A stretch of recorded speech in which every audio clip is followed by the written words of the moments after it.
So my wife and I came here originally in 2001, and I'll tell you, she does not want to leave here, and my kids don't want to leave here. We absolutely love this place, and we're always welcome everywhere we go in the community, and we have wonderful relationships with our partners and how they support our installation.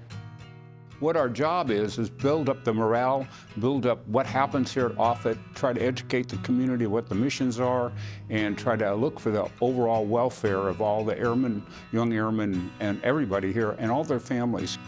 My airmen are part of the community, and if you look around, they're embedded all around us. They're teachers, they're lawyers, they're doctors, mechanics.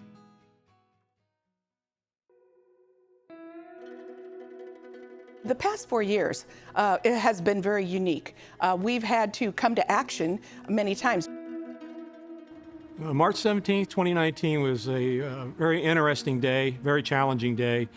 That's when the floods actually started taking over the base and became a real issue for us. The extent of damage that water does on a facility is just amazing. You'll never realize it until you actually live it and see it.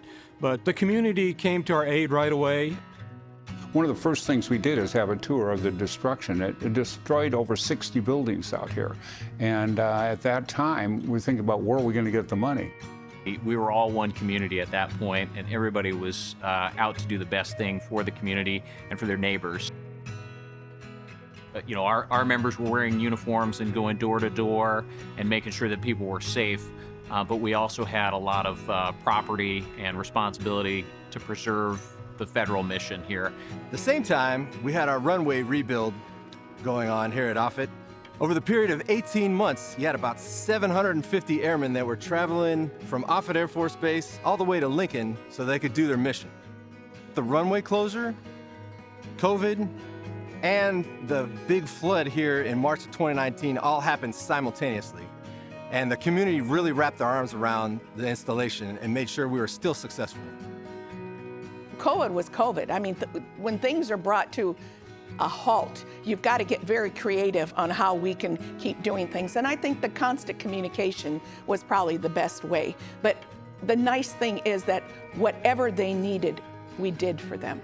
And that's why we're here. We were tried by fire when it came to COVID and flooding and all of these things happening at the same time. And anytime that you go through a situation like that, you always come out stronger on the other side, more resilient, more determined, and better able to do things that, frankly, you didn't know you could do before. Adversity really does build resilience. And so these bad things that we've gone through actually has made our community tight together.